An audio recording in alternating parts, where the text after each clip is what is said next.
And that brings me already to our last, but certainly not least speaker, which also is from the solar energy sector, one of our long-term partners, the International Solar Energy Society, which is also, I think, the oldest organization in this field with now more than 60 years of existence, which is an organization we've been collaborating for more than 20 years, and we have a formal collaboration in the form of the REN Alliance, which also brings together the other technology associations. Klaus Vajen, you are the president of the International Solar Energy Society, so it's my special pleasure to welcome you here on board. You are also, actually you can, I think, present yourself, but you had also some plans earlier this year to host events.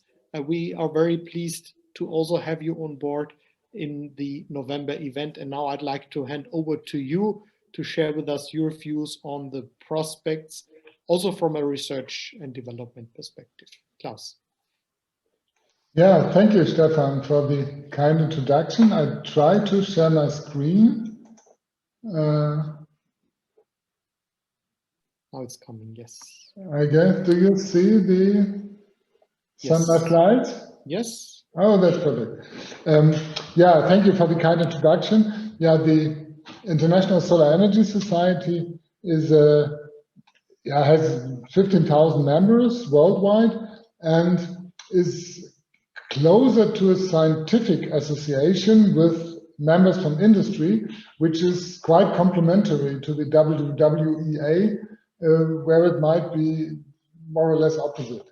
But nevertheless, the wind and solar have proven to be the most economic and most reliable option to produce renewable electricity, at least which are available everywhere and not depending on geographical conditions like large hydro. So that means regarding future demand of renewable electricity, so the bulk power has to be delivered by wind and solar, very likely. And so it stands to reason to cooperate closely. And if we look for the potential, for the wind energy potential, we see that there's quite a lot in the northern hemisphere and in the southern hemisphere around the coasts, and a bit less in the middle. And if we compare that to the radiance potential, then we see there's quite a lot in the middle between plus minus 40 degree of latitude. And so it's quite complementary, and it's also fair that in the northern part, where the sunshine is not that abundant, there's a lot of wind resources, and just in the tropical and subtropical areas, the sun is stronger, so that everybody in the world gets both, but one at least really much and in abundance. And one country which has extremely favorable conditions is India, because it has a large coastline, a long coastline with a huge wind potential, as already lined out by some of my speakers before. And it has on the other hand, an abundance of solar radiance all over the year as well. So India is a almost perfect country for this hybridization of wind and solar, and so it stands to reason that the Indian government is quite engaged on this path, and we are very happy to follow these decisions to extend renewable energies in India here. Just we learned already about the complementarity in the course of the day, but if we look in the course of the year, it's even the same. This is the case for India, but it's in Central Europe, it's even more. So we see that in months where the solar has its minimum, radiance has a minimum, there wind has a maximum, and just other way around. More solar, less wind potential.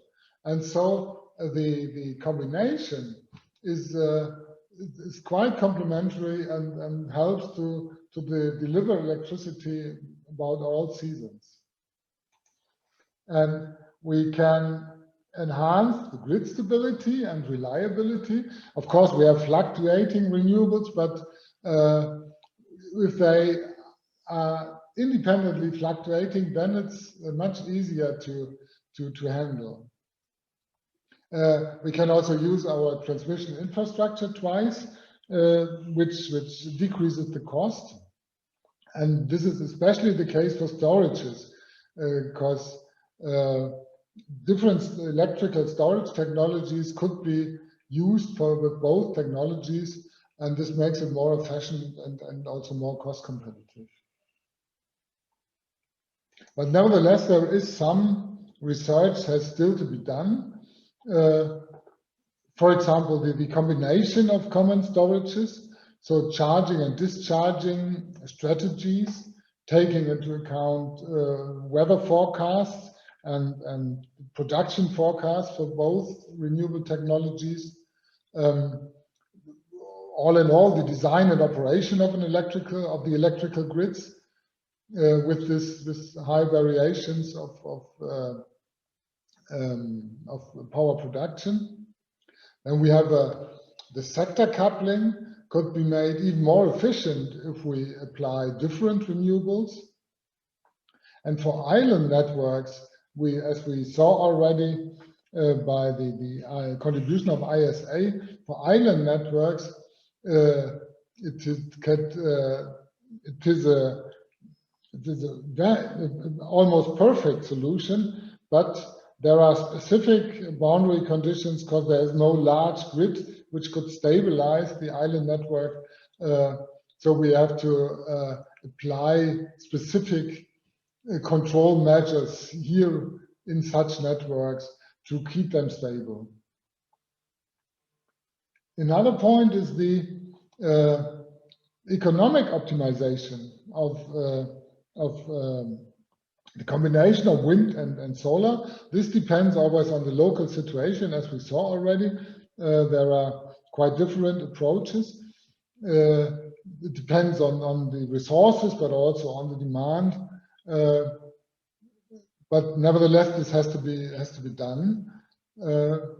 And which should not be underestimated is the development of business cases. So even if we have a technology which is proven and is reliable and is basically also cost competitive, we need a business case under this specific legal framework in the specific countries to come to a large rollout of both technologies. And of course, plenty of further topics I cannot mention just now. And so we are really looking forward for the upcoming conference, Wind plus Solar. And ISES wishes an extraordinary successful WWEC and will also support and contribute to this conference. Stefan already mentioned that we originally planned some weeks before also our Solar World Congress in India in New Delhi, and we had even discussion with WWEA whether we should combine both conferences. But at the end, yeah, we were not that brave as WWEA is, and we moved our 21 conference now to the cloud. It will be a virtual conference, but in 23 we will come back and then also to New Delhi, and then you can join a conference Solar plus Wind, not Wind plus Solar, it's more Solar plus Wind. And we are all looking forward to meeting you here as well. But now the main important is that this conference will be a big success, and ISES will do whatever it can to contribute to that. Thank you for your attention. Thank you so much, Klaus. And indeed, we are very happy that we can have you on board here with this unfortunate situation first, that we were not so clear about what would happen. The good news now is that it seems like Delhi will host within 2 years 2 of the major renewable energy conferences, which I think is also perfect because we start now with a stronger focus on the wind, and then 2 years later you can already look forward to a stronger focus on solar, which I think is also great for India because the communities will come and discuss those really important topics in that 2 years, I think, distance, where there will also be new developments. A great thank you again also for this long-term collaboration that ISES and WWEA we have together.